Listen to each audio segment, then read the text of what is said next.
Lomunye umsebenzi wePhalamende elive ekuqinisekisa ukuthi uhulumende welive laseSwatini utenabisa kahle imali tentuthuko yalo lonke elive laseSwatini emaswati athuthuke sukela phasi emimangweni. Kona lomuhla sikuvusele sikwemukele ehlelweni Tasephalamende kungeke lesibili ebusuku. Siyathemba ngwane ukuthi impela somvele sibuya kuyo beziphethe kahle impela ngoba nathi netimvula tiyachubeka tiyatfolakala eveni. Libito lami ke ngisamkelisiwe ngwakakhoza. Angwana lomuhle lomhla ehlelweni njengoba timphunga ticalewe nomsebenzi wokudzingidza emaphakelo ematiko ahulumende eminyakati imali wahulumende wa 2024-2025 nekudzingidza kona emaphakelo awo ematiko eminyakati imali wa 2025-2026. Kulesikhathi samanje sakungena khona etimphungeni sive timphunga tidzingidza wona emaphakelo na umbiko kusebenta kwalo litiko letemafa lapho khona timphunga tidzingidzile taqinisa khona ukuthi engabe indvuna itiko letemafa ngikuphela ingaqinisa khona indzabeni kwenabisa imali tentuthuko elive laseSwatini. Nakukuletha nekuphathisa nje ukuthi konje tinhlangano leti US based tiyaniketwa intervention lapha ngiyathi sindonise bail clinic kodwa ke khola ama book of estimates kwanyalo ngoba phela lapha ngikhulunyiswa ukuthi lo commission uthola imali yaka USAID njengoba US based NPO vela abaniki nje ndawubekisa nakufuneka kusitosetshenzwa ka COVID vele bebafuna US based kusho ukuthi bana something US lokuligama labo lokubasebentelayo basebenta lapha eveni angadi ukuthi imithetho yahulumende iyabavumela yini banengi ke laba US based nabalabathola imali directly tabo PEPFAR nabo USAID netimali letitsite but akasebenzi vele uhulumende weMelika nge-organization NPO lengekho US based okusho ukuthi ba US based sengiyabuda nje ngifuna ukuthi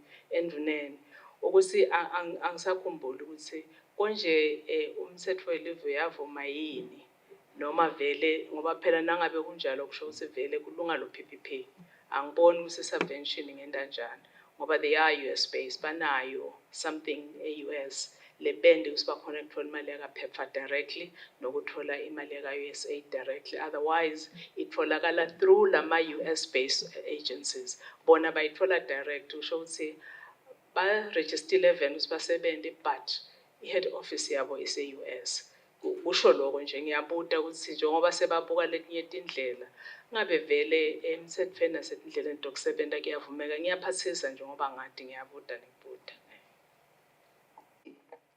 ivusa imibuto leminye umbuto lenginawo nje ukuthi njengoba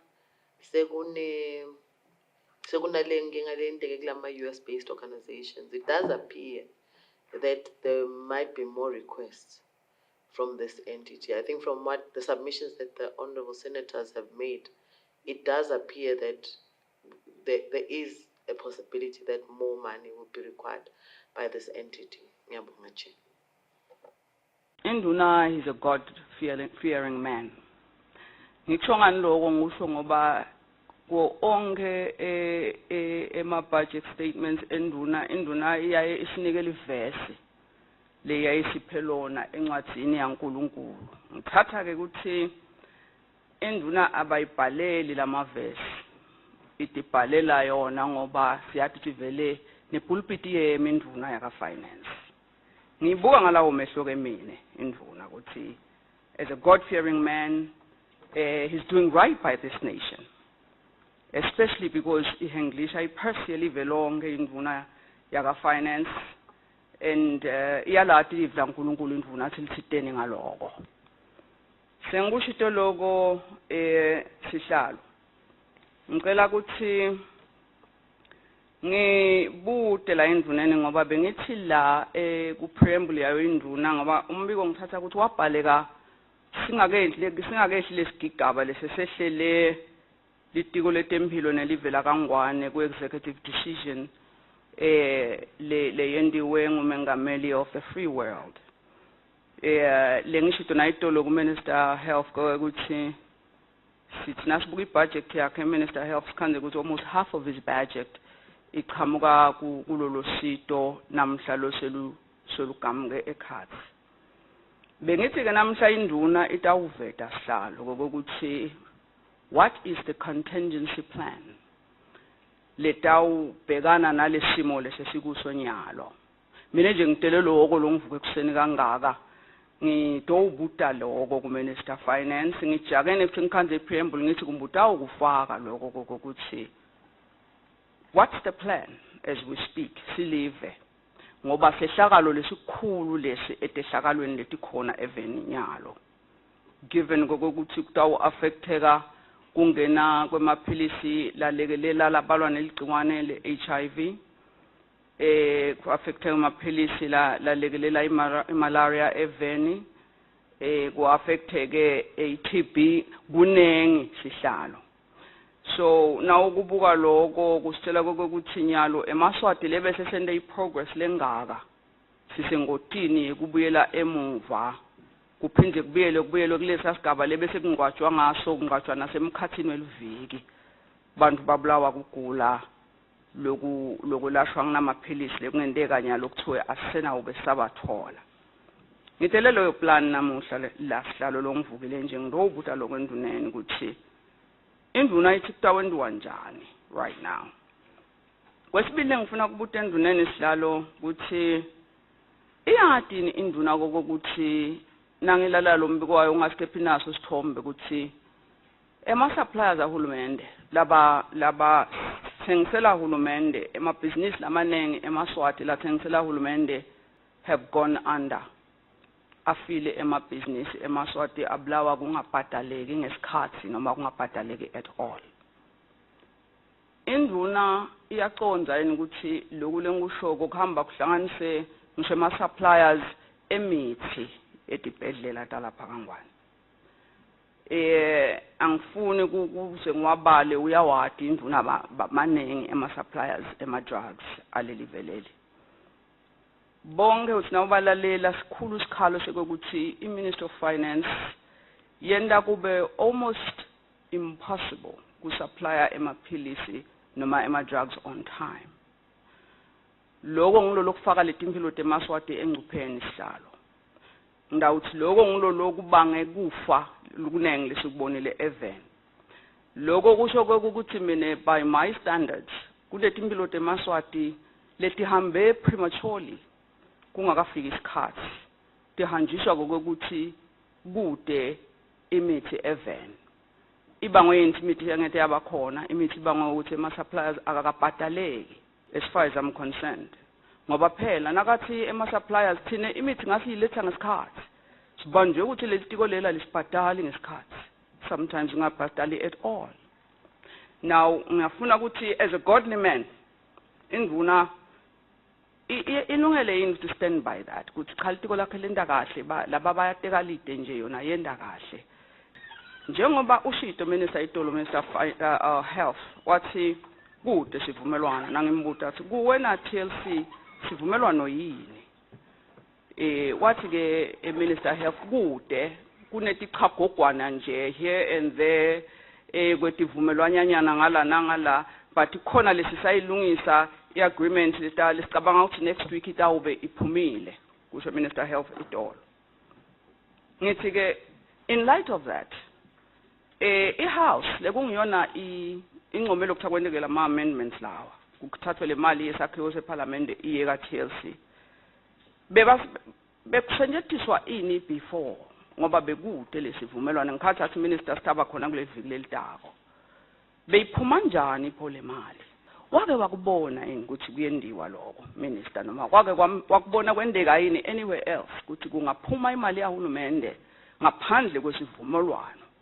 Sengeta nje just 1 or 2 on my side nduna ngongese bakuthethe indzaba ye-speech from the throne yaba very clear, diversify the economy, curb heavy reliance on SACCU, and then each question yami ngentona ukuthi ingonyama isithume ukuthi asikhebele le reliance ya kuSACCU silive sekuthola nje ukuthi what are your immediate plans nduna ukuthi lo kuvele kubonakala kusebenzeka ngoba yonke leminyaka ingonyama ihle kuloko so that singatiboni silive sisima ngetimali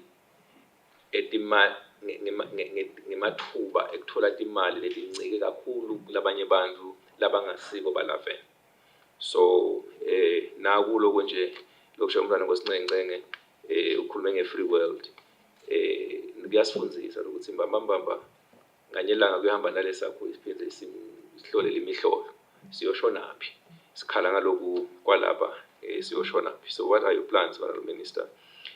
Lengonotile also ukuthi there were very few questions because badumisa le workshop lobendele yona kule budget nale supplement. So ngiko nje abe mancane, so uyabona ukuthi nayingaphumelela le orientation ungakhanza usimibuto vele siyongena siphume ngekuthi imibuto mincane. Wami sihlalo Minister was ukuthi ebengifana nje kuthola Senator Lizzy ukuvetile, but kimi bengifana nje kuthola lokuthi ingabe kulo 50 million we-subvention who determined it, lo 50 million? Ube mhlambe ne-needs analysis lesisendele yona baka lu commission noma nje nguhulumende ahleli yedwana uhlelwa ukuthi mhlambe nayimali nayo? What informed the 50 million? Why was it not 30? Why was it not 10? Why was it not more? So yeah, in the interest of time, and I think also the issue that the commission, I think it is for a chicken and egg situation. What should come first? And I think the agreement maybe needs to be worked on as soon as possible. Ngine imuto ke Minister la ikakhulu lamanye sengiwasenda nje ngeke ngisawabuda ngekuthi page 5 weprint yakho ukhulumile nge-procurement, and I believe ukuthi procurement is a lifeblood of government, and inengi nale corruption lendeka la in the procurement space. So can the Honorable Minister of Finance advise as to when the dual procurement system when the dual procurement system is going to end, Laven?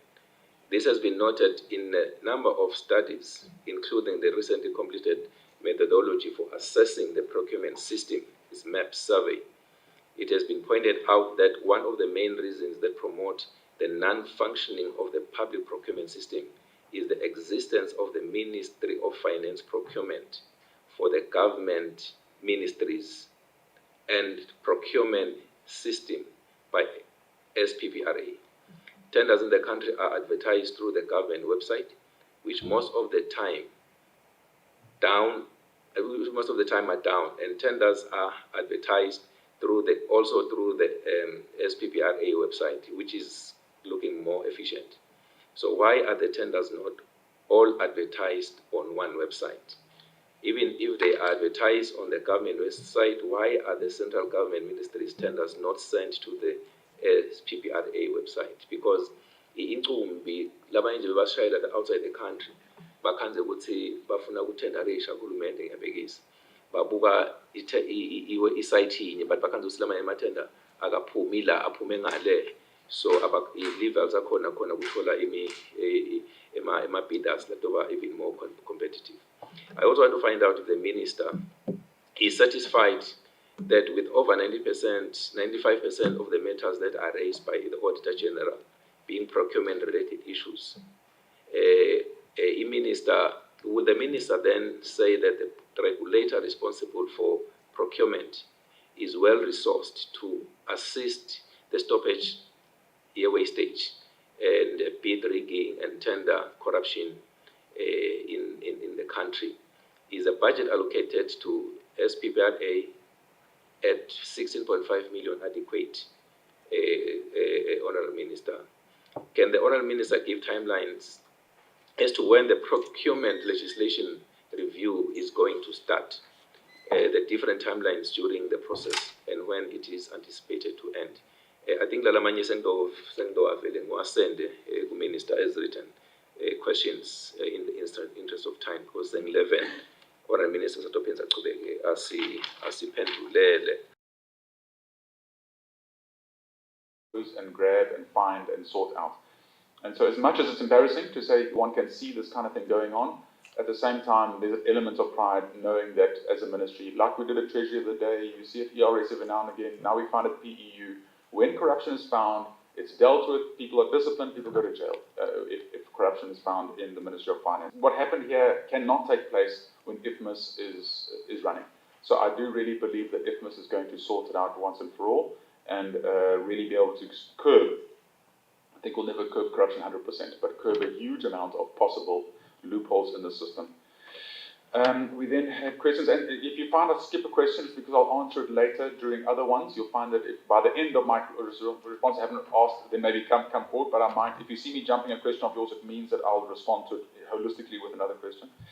Honourable Senator Mkhonto was also just congratulations on the Auditor General, on capacitating the office, on him also becoming the chairperson of the AU's Audit Committee. We're all very proud of the Auditor General in accomplishing that. He must audit the 30 million, definitely. In fact, we had actually asked him to audit the 30 million already, but the Auditor General does not actually audit something prior to year end. So now the year end is happening end of March. I think one of the first things he'll audit is the 30 million from the Luke Commission. 30 million has been released. But at the same time, again, we'll make sure internal audit does actually start the process and possibly have two audits on it because of the spotlight on the Luke Commission and this funding. I think we can. There's no problem with over auditing to make 100% sure we're all comfortable with the taxpayer money being spent, which is Ministry of Finance's core mandate to do. How do we bail out when there's no subvention agreement? And so. I think just for clarity, let me discuss the TLC matters, Mr. Chairman. So first of all, for clarity, there was 30 million in the previous year's budget. The 30 million was released to TLC, and there was an agreement in place, an MOU, to state what they needed to do with 30 million. All the parameters around it in that MOU was stated that it is, the idea of it is a once-off, but at the same time, I think even that MOU, it was said that they will enter into some kind of PPP arrangement. I think at some point, right in the beginning, the Luke Commission was not too keen on being subvented, but when they became desperate, they were willing to take money whichever way, subvention whichever way. Government at the moment is not keen on a subvention. Government would rather do a PPP than a subvention at this stage. So it's not necessarily them resisting subvention, right? Like I say, they're so desperate right now, they'll accept whatever form government decides to support them in. But government feels, I think, as the previous Minister of Health, Senator Lizzie, just said there, is that PPPs, we have very effective PPPs in the country, and if one has a PPP arrangement, know exactly what you are paying for, and you pay for services that are delivered for where government needs the service, I think that can be more targeted and can be a better expenditure of this money. And so again, just to give clarity, there's a 30 million that has already been spent. There's 20 million in the supplementary budget that has not been spent yet. I'm getting accusations here to say, how can we have spent the money? Please, one does need to get the facts right. And that 20 million is still sitting with government. When a MOU has been signed, we will then release that 20 million. Until then, the Ministry of Finance cannot release money if there's no MOU that's signed or no agreement that has passed Cabinet on approval. And that has not happened yet. We're hoping the Ministry of Health can do it soon, but they haven't finalised it yet, so the 20 million is still with government.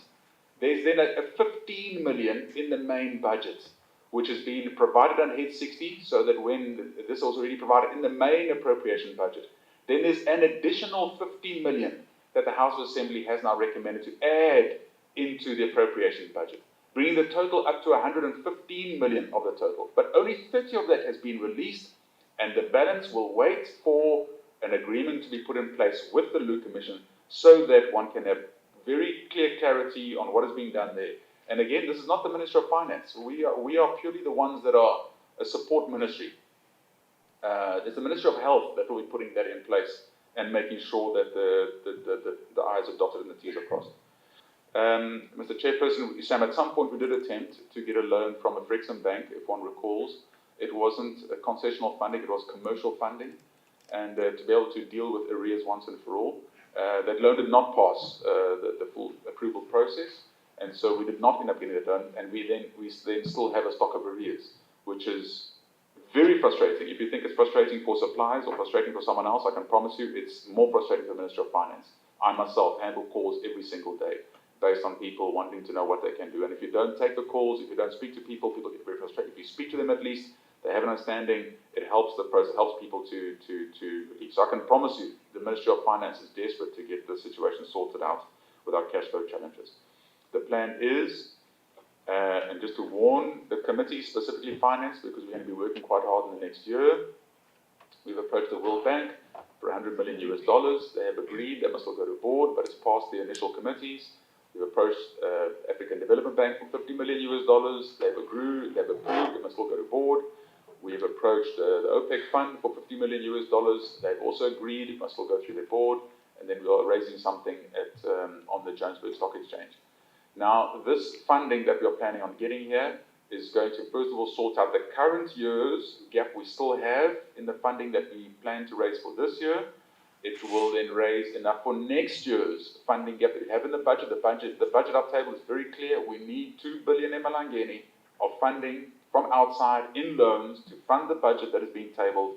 At the same time, it will deal with arrears, and we believe once and for all. We believe the tap has been closed on arrears. We don't believe there are budget expenditures, over expenditures now to be able to create and put us back into any kind of problems here, and we believe this will sort out our problems once and for all.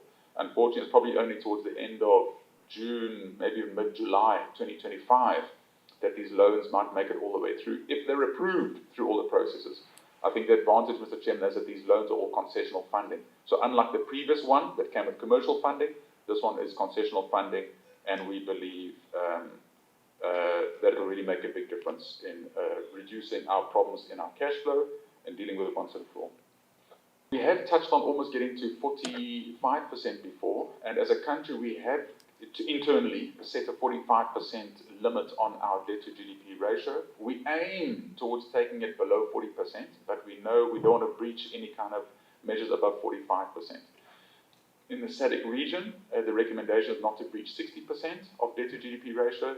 In the region, most countries are, in fact, the average debt to GDP ratio is now close to 70%. So most countries, we are actually in a very healthy space when it comes to debt to GDP ratio. At the same time, one can maybe flip the argument is to say, well, why not loan more money? I think, Mr. Chairman, as also to answer a question that's coming to, we do stand a risk with getting money from outside. So at the moment, the SACO money that we get, some of the grant money we get comes from outside the country, which we don't have a full handle on. This money could be taken away from us at whatever point. And hence, we say to ourselves, we don't want to breach the 45% debt to GDP ratio. So that if we do, for instance, at the moment SACO is healthy, there's no problems there, but if we had to lose, if SACO had to be cancelled or we wouldn't get SACO income anymore, it means that we can still move from 45 debt to GDP ratio to 60% debt to GDP ratio and have that time and space loaning money to be able to stabilize our economy and to be able to do everything we need to do to be able to try and survive the new normal of not having those external funders. So as Eswatini, we have to be more cautious than even countries in Africa because of the fact that some of our budget comes from the outside. So we do take a very conservative approach. We are commended for it. At the moment, we are on a sustainable path. Most countries are unsustainable, meaning that their debt to GDP is growing every year. Ours is now stable. You will see in the presentation I was talking of last year, it was virtually 41%, and now it's 40.5%, meaning we actually went down 0.5% December to December on the sustainable path that we are. We're very proud of that, and it's what's giving us the economic growth at the moment is the fact that we're doing the right things in this space. Thank priority to local companies.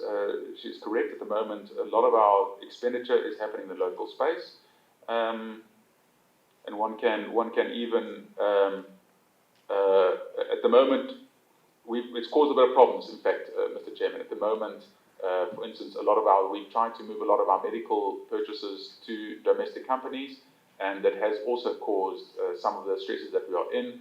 At the moment, there's a shift to try and buy more directly from South African either producers or wholesale companies in the health space specifically, and that's happening a lot quicker, a lot more direct, and a lot easier. And so yes, even though we try and push for that to try and support the local industry, we need to also try and get the balance right between if the products don't come, what's the implications of that. You should also thank the support of Auditor General's Office.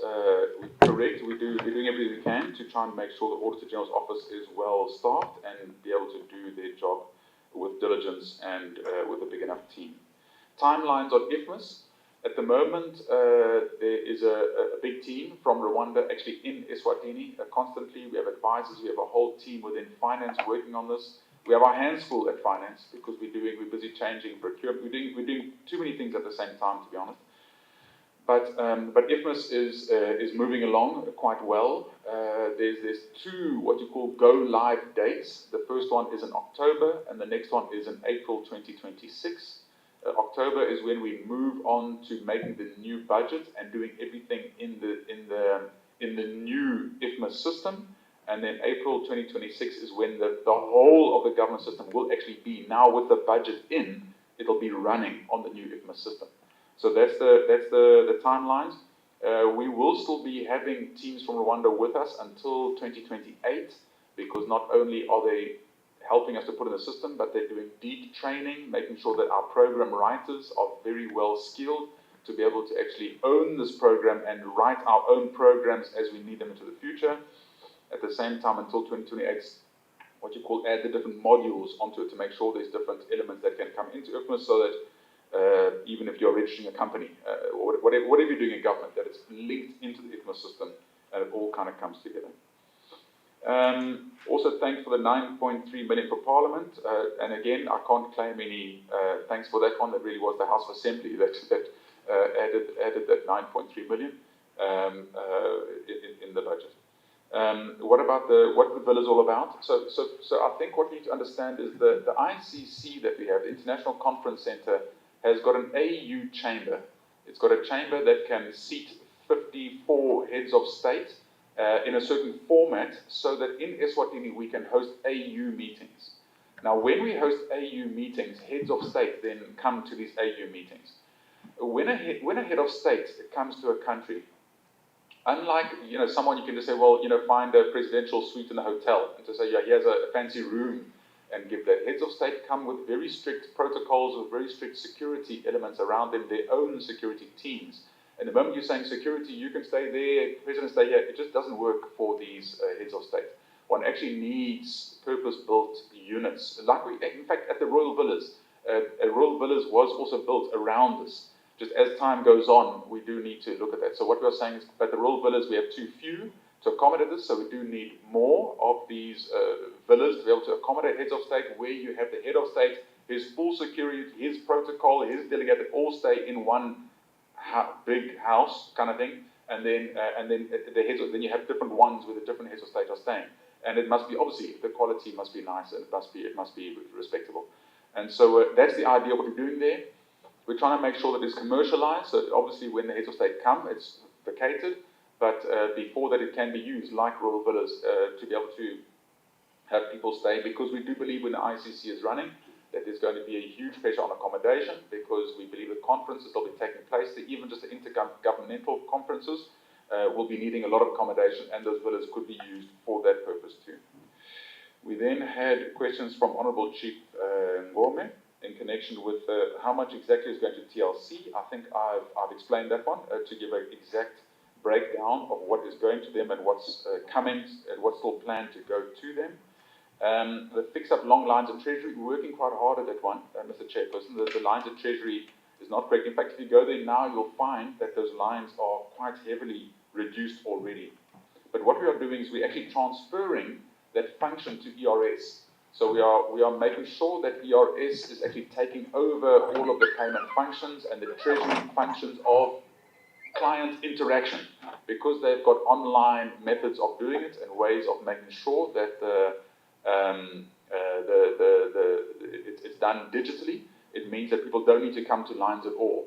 Obviously, we'll still have access, maybe elderly that don't feel comfortable or don't know or don't understand. They might still want to come and pay for their car license or something like that physically. So we'll still maintain it, but that'll then be done at ERS offices. And we actually foresee in a short space of time now that those normally old treasury offices actually will be shut down and won't be needed anymore. We then have, what's the long-term plan with TLC? Again, I think that's the right question for the Ministry of Health. I'm not sure what the long-term plan is with TLC. At the moment, I think what was touched on before, they were receiving funding from USAID. That funding has dried up too. So the Ministry of Health will have to sit down, have a good read, have a good look at what they can or can't do.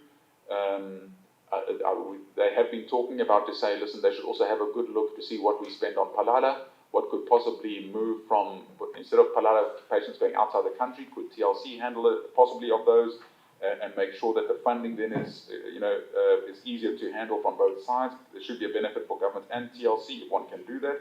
They're having those kind of discussions with them to see if there's a long-term strategy there. So we had Treasury. So we do, Treasury does actually try to do all the training in-house, just because the people are often still remaining in job, and it's in a sense on-job training, and they're doing it part-time. But they do the training at UNESCO, at Boto, Eswatini, Manxhosa in Eswatini, IDM, as well as Midlands State University, which is also a local entity. And then sometimes it's obviously part-time training, and it's just a bit more economical that way, and that they encourage face-to-face training, such for most officers that are diploma holders, which means the technicians. Otherwise, then we can can we reduce travel to conferences? At the moment, it is a constant focus to try and make sure we don't have abuse of any travel in government. Most travel that you will see, you'll find some officials going outside the country quite often. But most of that is sponsored trips. You find that there's an entity that gives a certain sponsor, they're sponsoring someone. Maybe we then still pay a quarter rate to the per diem, or we pay something small, but that the sponsored trips are the ones we focus on. If it's not a sponsored trip, it gets heavily scrutinized to see in Bamba, do we really believe this is critical, necessary for us to do? And often those trips are declined actually by the cabinet. How can we accommodate the PEU? So I think the question was, at the moment when one approaches PEUs, or as a senator one goes to try to meet somebody, one is possibly snubbed or one isn't taken too seriously. Just in communication with the PS, the PS is saying that he's more than willing for that to come through his office. So if you do find that you need some responses or need some even assistance, possibly go through the PS office. The PS will be more than willing to try to open doors in case that's necessary. We then had questions from Honourable Prince Gangabani, and he first of all also just thanked on the budget. Thank you very much, Ntwana Nkosi, for that. The question was, who owns TLC? And again, I'm going to speak of my opinion here, so it might need correction. My opinion is that the shareholders of TLC will be the American people that are running it. But I think what we need to keep in mind, Mr. Chairman, that it is a registered NGO, which means it's a non-government company, as well as it's a not-for-profit company. And when one registers a not-for-profit company in Eswatini, one must understand that you can't just at some point decide, okay, I'm now changing it and I'm now going to just take the assets. The assets, all the assets built up in the non-profit company needs to then be able to still function as not-for-profit use, and the functions of that must continue throughout the space of the value of that asset.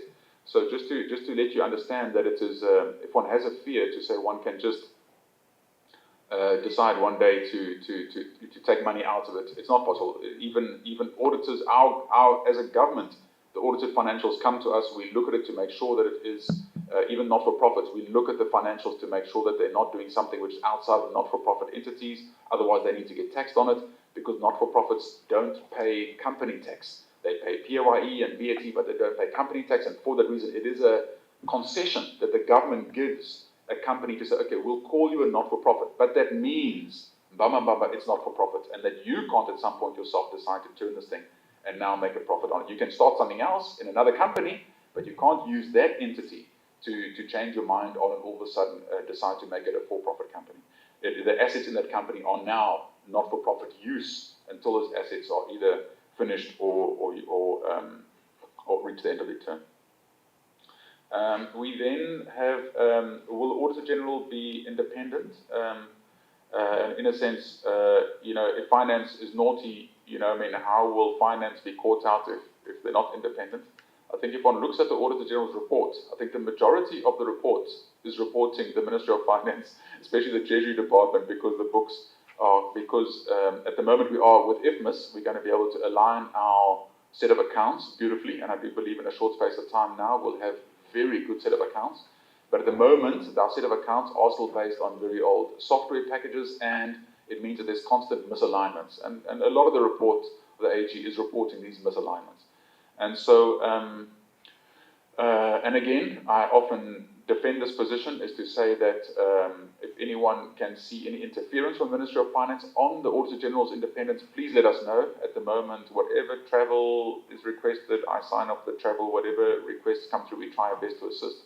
But we need to understand, Mr. Chairman, that no one, even though one have independence, one can't be independent from budget, even though judiciary is independent. Parliament is independent. Parliament must still go through the budget process to get their funding.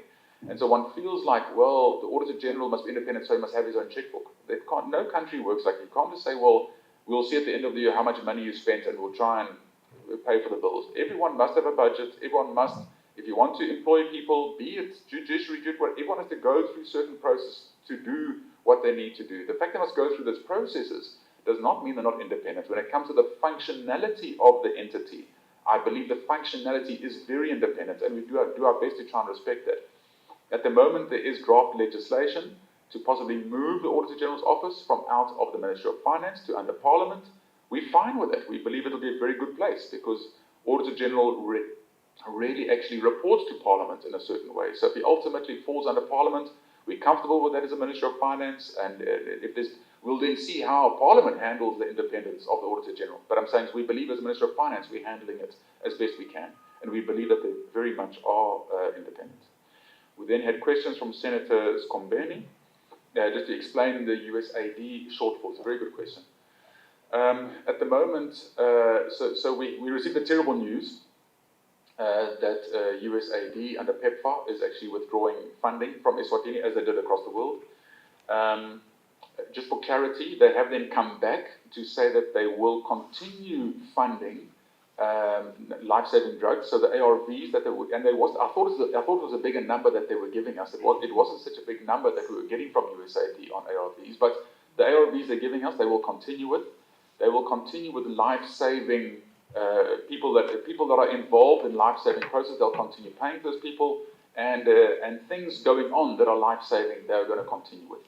So I think what we need to understand, Mr. Chairman, that is that a lot of the funding that has now fallen away, some of it, for instance, was going to TLC, some of it was going to some was going to Baylor Clinic, for instance. Baylor Clinic being a clinic that government also gives a subvention or gives money to, and they get money from. So we're going to have to look at these entities to see what they do, and hence I think also the House of Assembly increased the amount to 50 million, because also they realized that the USAID funding is now also disappeared from TLC.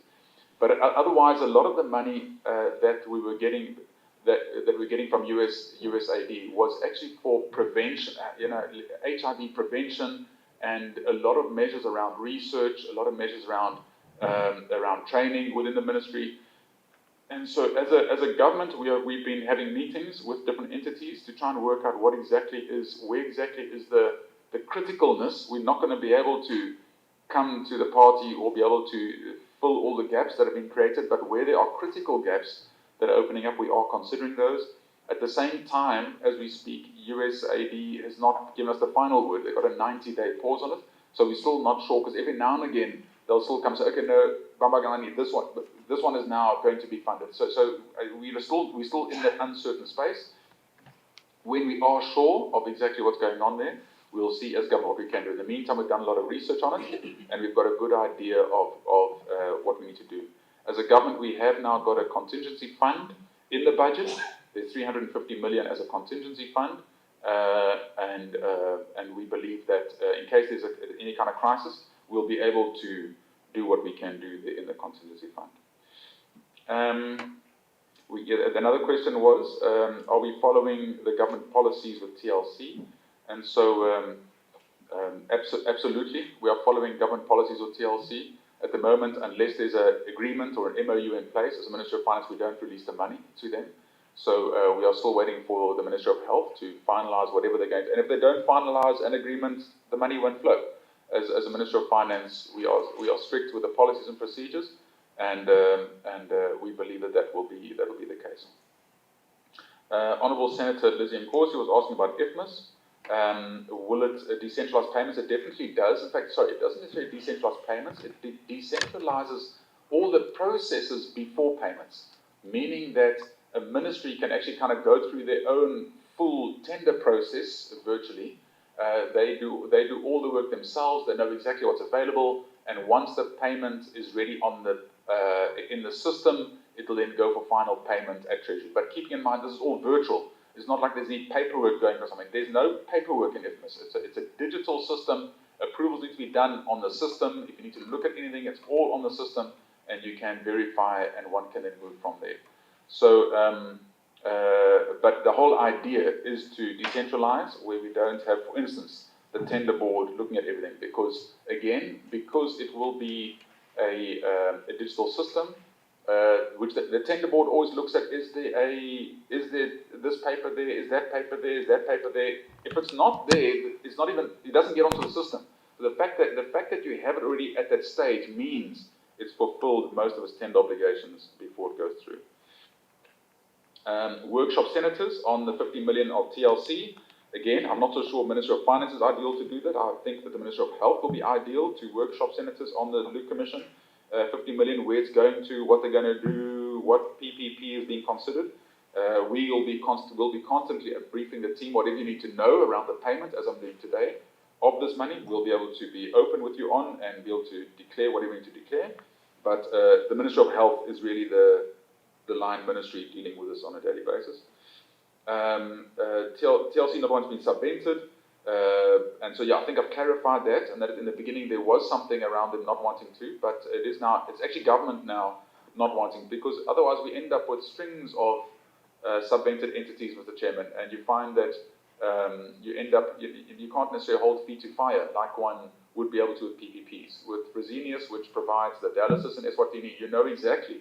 They've come in, they provided these services, and you're paying for exact services that are being provided. And I think way forward, it's a lot neater way for government to walk than to just subvent entities and kind of hope for the best.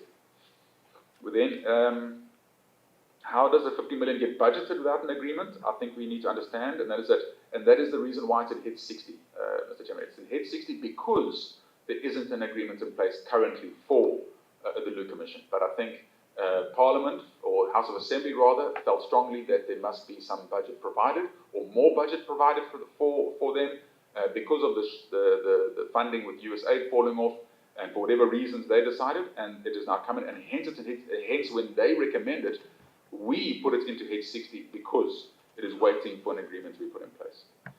We then had questions from, and some statements from Honourable Princess Ngenge.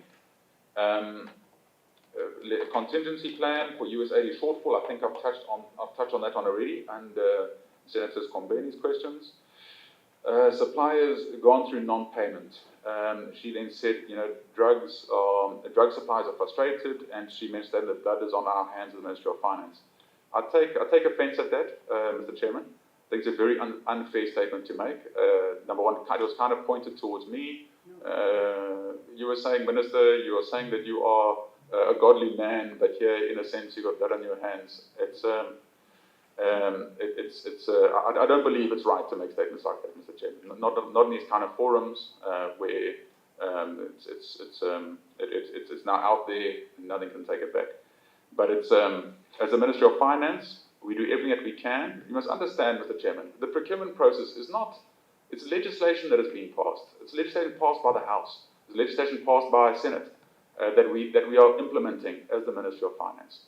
We then, on top of that, then came the SPPRA legislation, which does frustrate the process. I myself am agreeing that the procurement process is not ideal. We are busy as we speak changing the Procurement Act and aligning it with SPPRA. So we have one act dealing with this whole lot. And we are, as you saw in the newspapers, we are busy with stakeholder engagement around where the problems are so that we can fix it. It is frustrating for us having the processes being delayed and not being as smooth as what it can be. So we are busy in the process of trying to deal with this. But when payments for health get to Treasury, in fact, I've got the AG sent, the accountant just sent me a note here to say that payments from the Ministry of Health are paid within 7 days upon submission to Treasury. It's not me saying it, it's the Treasury saying it. Now, is there frustrating process of procurement before this process? There is. We're admitting that. We're trying to fix that. But that is happening within the Ministry of Health before it gets to Treasury. We've got cash flow challenges, but we prioritize the Ministry of Health because people's lives are at risk. So to then say, in the Ministry of Finance, it's not in our hands, is really, I believe, with everything that we do to try to support the Ministry of Health, we believe it's a very unfair statement to make, and really not right to make in forums like this, Mr. Chairman. The TLC has gone, money has gone out, or 20 million without an agreement. She's not correct on this. We haven't given the 20 million yet. There's 20 million in a supplementary budget. It is still with the Ministry of Finance because there's no agreement in place. We can't release 20 million. One might think we just willy-nilly and do what we feel like doing here.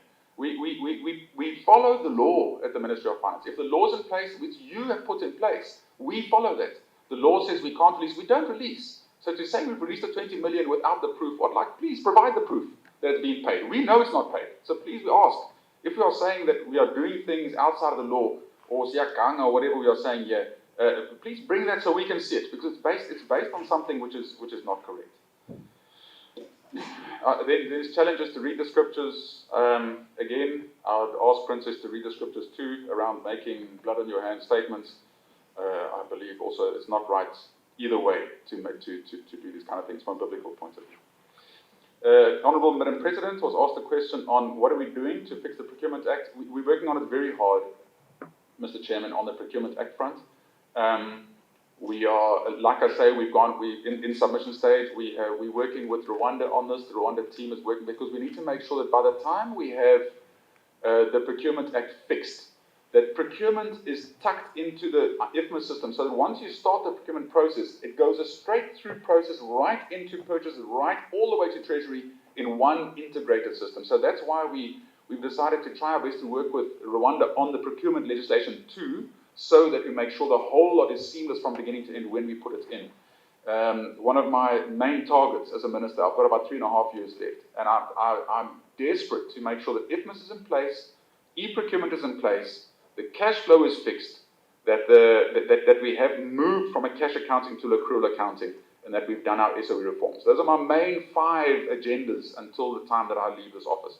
And I believe that procurement and IFMAS are very closely, and it'll be a really beautiful system once it is all in place, Mr. Chairman.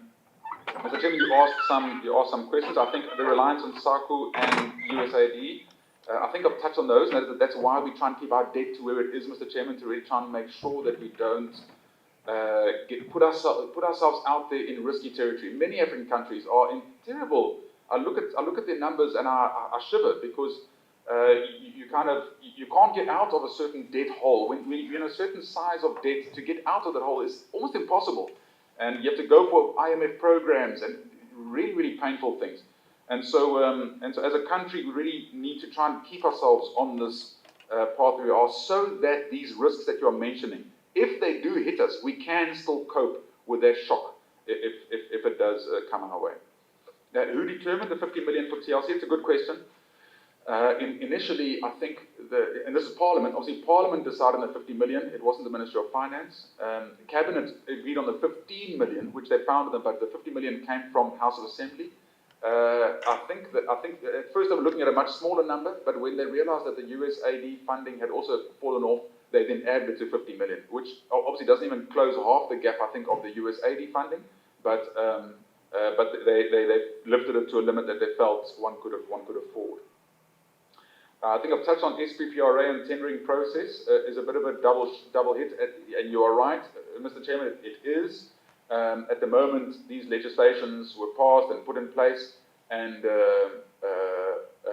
at the moment we are saying we are fixing the procurement to be able to streamline it, make sure it's one portal system, which means it shouldn't even have to run in too many media platforms. SPPRA is well resourced. You're asking, is it well enough resourced for the 15 million with the 16 million?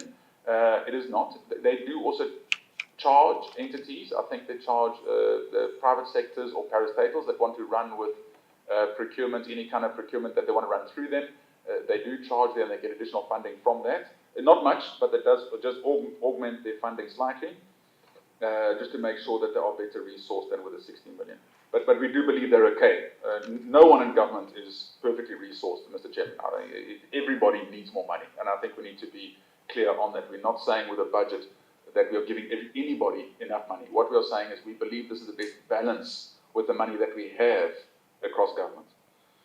When will the procurement review start? So it has been started, it's run in the newspapers, there's been stakeholder consultations, already there's a presentation that's being made to Cabinet, if I'm not mistaken, on Tuesday around the findings of it, so that we can start drafting the new draft legislation for procurement.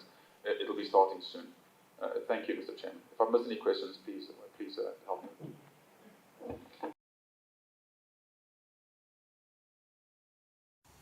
Ngwana lomuhle hlelo Tasephalamende siyathemba ukuthi uthokoze kakhulu ukuhlasela nathi ngenxa yesikhathi hlelo Tasephalamende lomuhla ngalesibili salishaya silibeke la siyathemba ukuthi uthokoze kakhulu ukuhlasela nathi njengoba nathi sithokoze kakhulu ngwane ukuhlalisana nawe chubeka usiphe imivo yakho siyayithokotela futhi sihlonipha kangaka samukesiwe khoza nayo lonke libandle kulethelelo nalo uhlelo Tasephalamende sithi busuku lobuhle ngwane.